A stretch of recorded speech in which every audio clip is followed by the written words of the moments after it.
from Silicon Valley. I spend a lot of my time in Norway these days, in Oslo, and I will make a few references over the next 20 or 25 minutes of differences between Silicon Valley and Oslo. There are a few. One small qualification, as I say, I'm from Silicon Valley. I actually started somewhere different. I started in the middle of America in a state called Kentucky. Very traditional, fairly risk-averse, fairly conservative kind of environment. Went to school in business and had a wonderful job opportunity as I got out of school. A management role in a stable, growing American company with a clear career ladder. I could be there until I retired. Small element to clarify with that company was actually Burger King. To be a district manager selling hamburgers, and I could potentially have grown to be the king of Burger King. To some degree, at about 20 years of age, that sounded reasonably attractive. It was a job, it would pay money. But, as luck would have it, a few days before I started this job, I got a phone call from this strange-sounding company that I'd never heard of in California that had software and computer systems to enhance the way small businesses, hardware stores, auto parts stores, retail stores, did business. And they had an interesting message to say, we would love for you to come to California, become part of our sales team, and really change the lives of small business owners through using technology. So, stable, Burger King, crazy software, California where I'd never been in my life. It was a big choice. But it didn't take long to realize that giving up the stability would give me a lot more opportunity to potentially change business owners' lives, see new things, strike new paths. So, like a lot of people that are in Silicon Valley, I took the risky option and followed my passion and came to this community. Community of today about 8 billion people. 8 million people in a fairly small area. People that all came with a passion and a dream. And the best way I would describe the culture of Silicon Valley is it truly is a large collaborative cluster, I guess is the word here, a large collaborative cluster between academia, investment, corporations, entrepreneurs, newly arrived people with a dream, all working together. We have a term in Silicon Valley of pay it forward.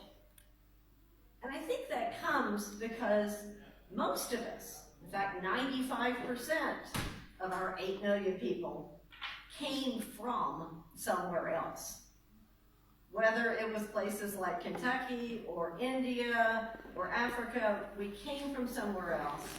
We know what it's like to be the new guy on the block, and we're always willing and happy to help the next person that comes along. Now, they have to actually prove themselves to help them a second time, but we're happy to help the first time. And that concept of Silicon Valley, of people working together to support each other and to support each other's success, is something that I would suggest is core to innovation, to thinking differently, to collaborating. How can we make the whole better and making ourselves better at the same time? We sometimes use the term, the whole is more than the sum of the parts. We make the pie bigger. And the key principles that drive that Silicon Valley style are commitment. People that are willing to take a risk, do something different, have passion, and willing to work hard, as Steve Jobs did, up until literally the last moments on Earth. He was fulfilling his passion and his mission. It's about customers, seeing problems, seeing inefficiencies, and being creative in how to solve them in ways that delight customers, and about collaborating together. In today's world, here in Norway, across Europe, globally. I hear a lot of people talking about disruption and the fangs. The big guys are out to get us. The Facebooks and Googles are going to take over our planet.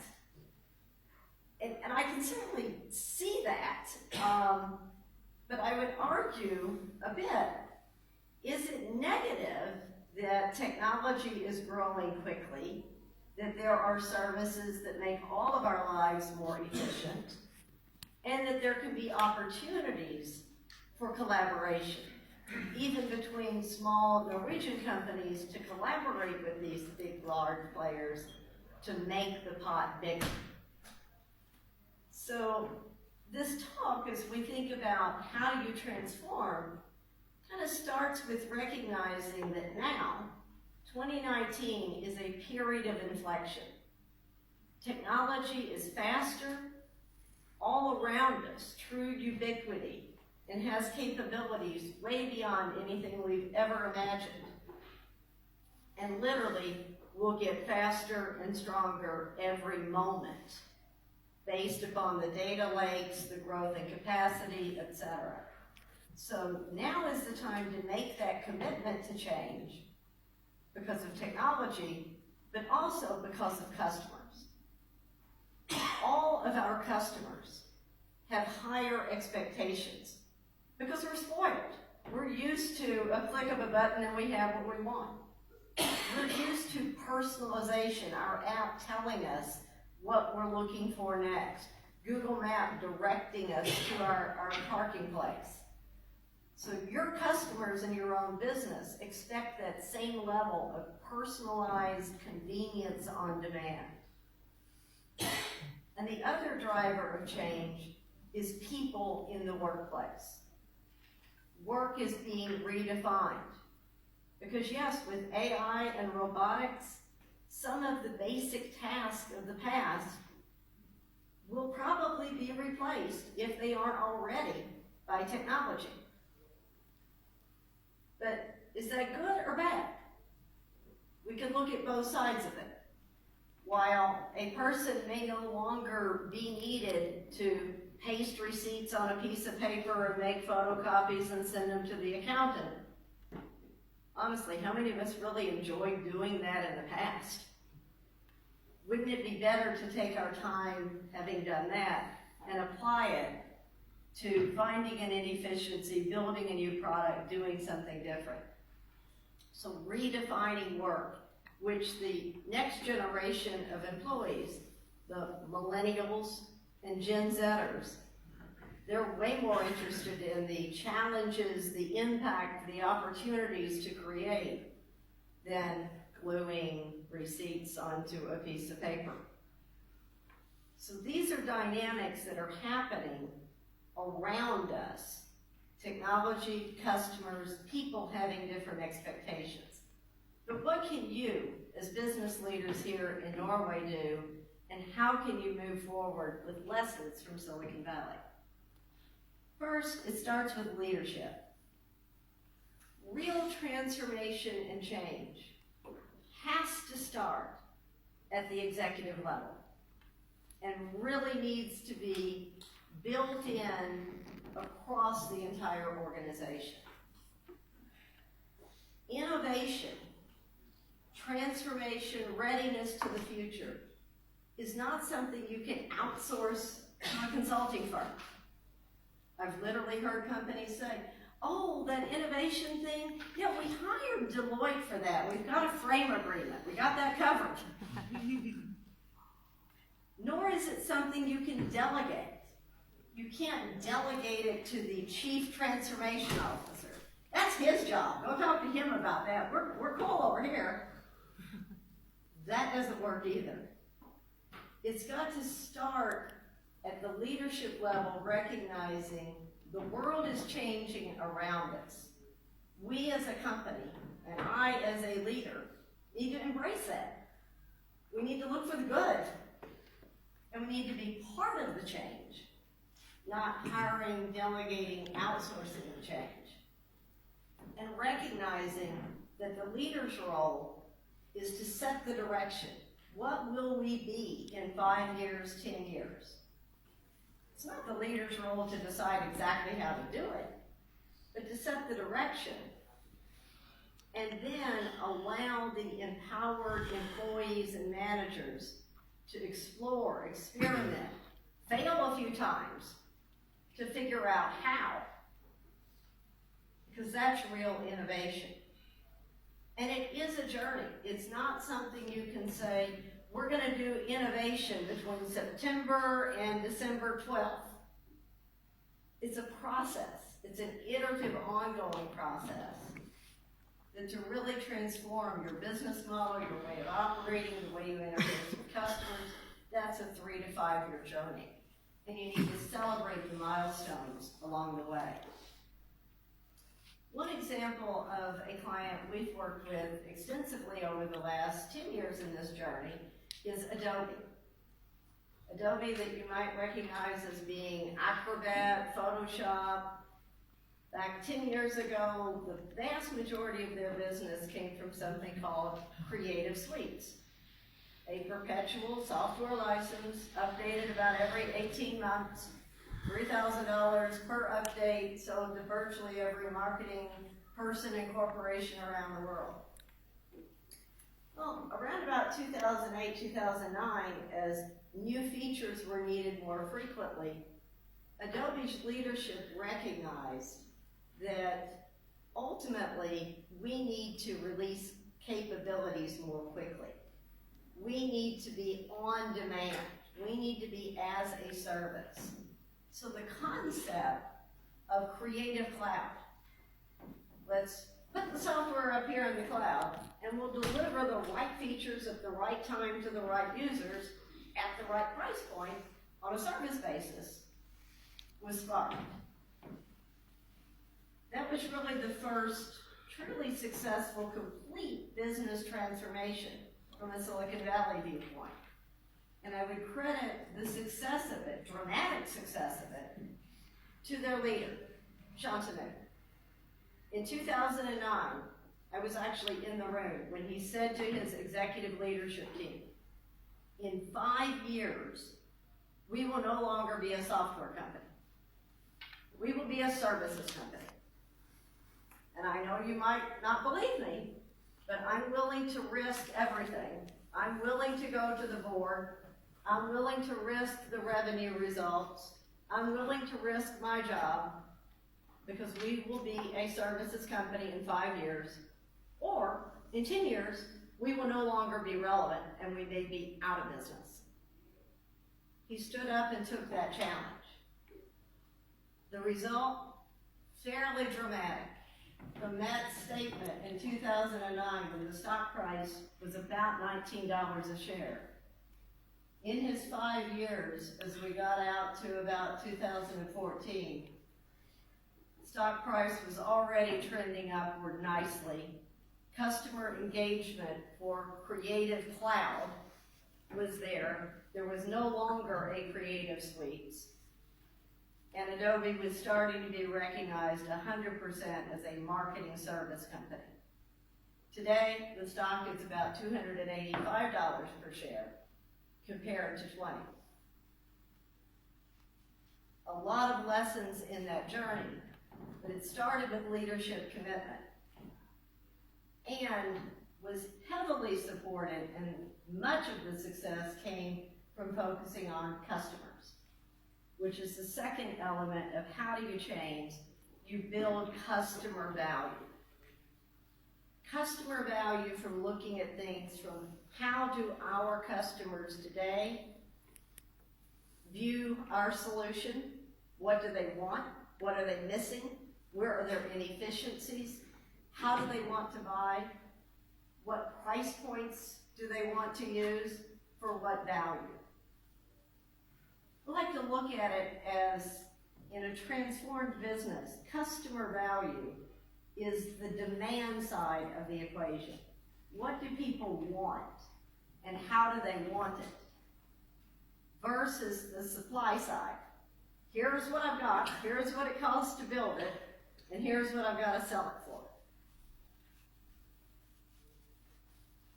Here in Norway, I hear a lot of people talking about innovation and transformation from a supply side mentality.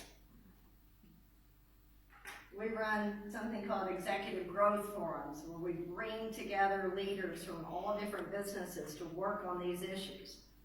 Literally on Tuesday, one of our members came forth with an issue. He needed 12 other people's input on something. And he described his problem. Here's how we've done business in the past. We're seeing our revenues are going down, our costs are going up, we've got tons of space, we've got tons of product, we've got tons of good stuff we need to sell to them. How can I get my customers to buy more stuff?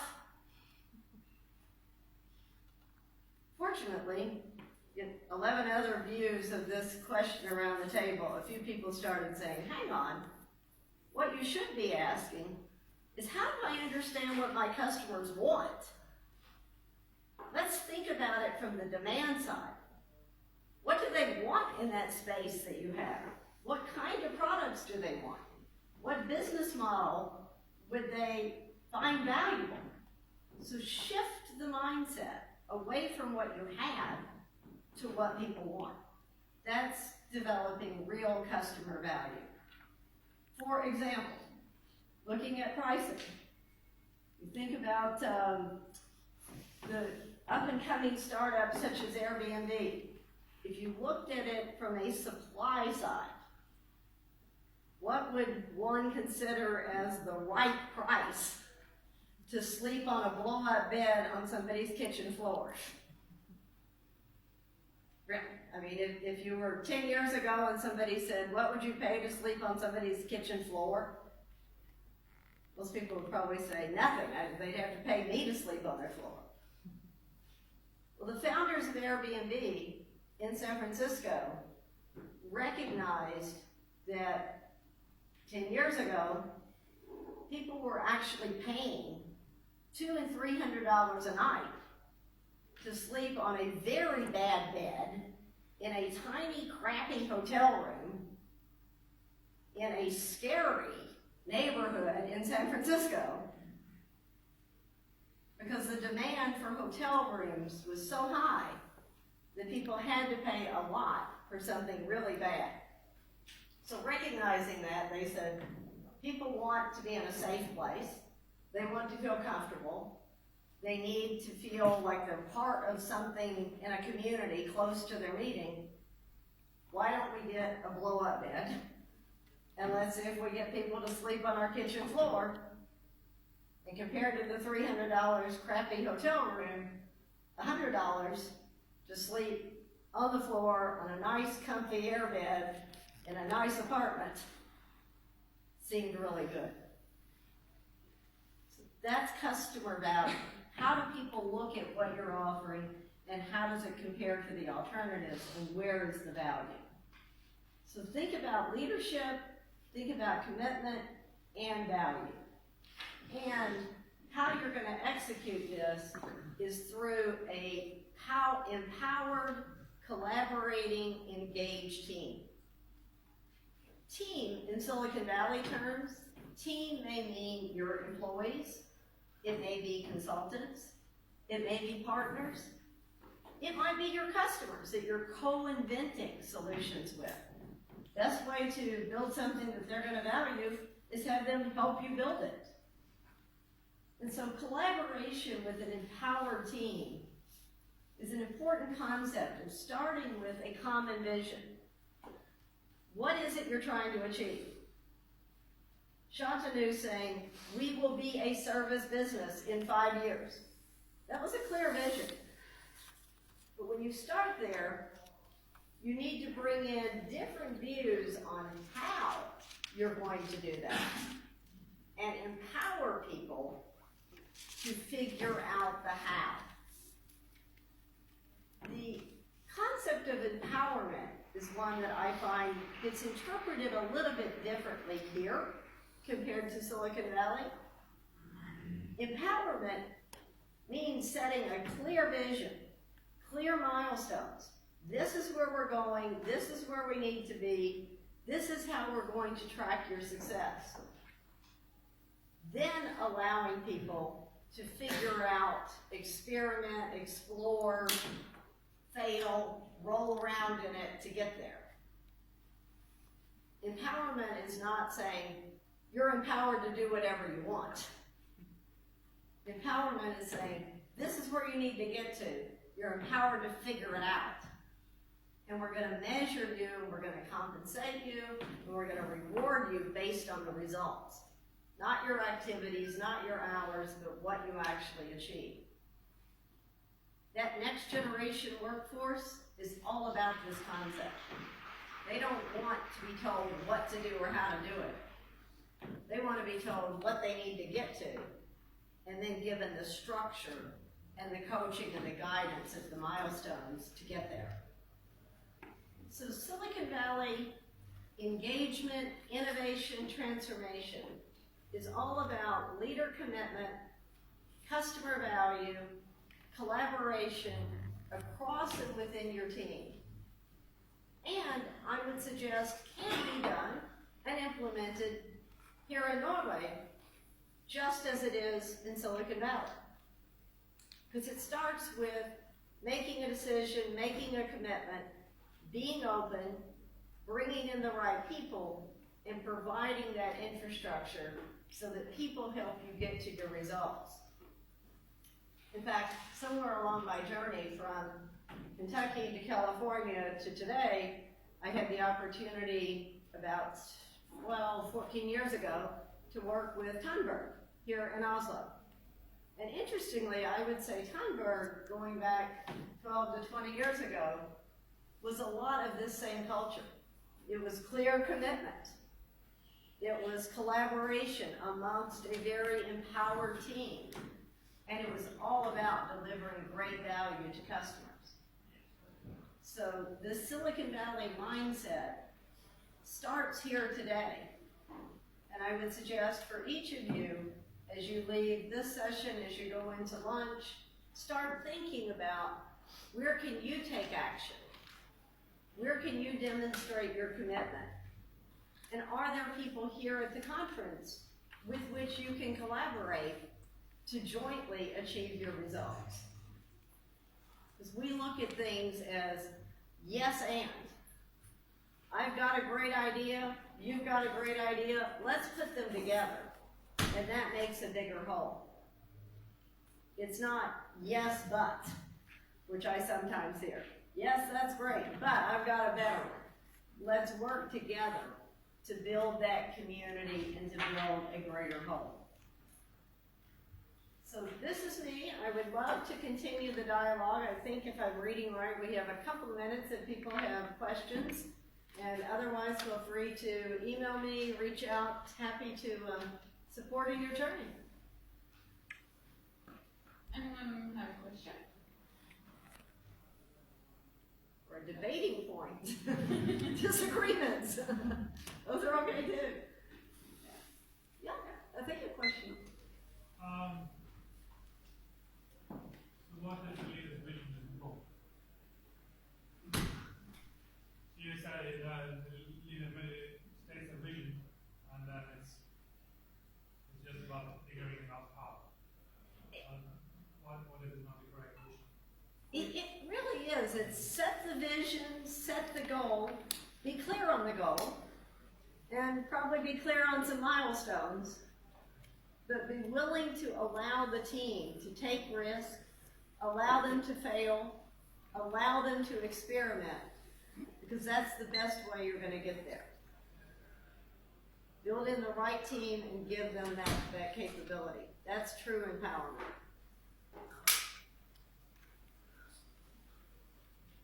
Thank you very much. Thank